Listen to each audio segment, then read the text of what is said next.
RV car. Would help if I turned it on.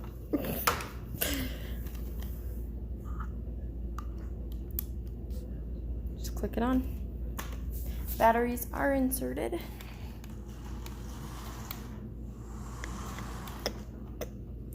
I'm doing this one-handed, so we'll see.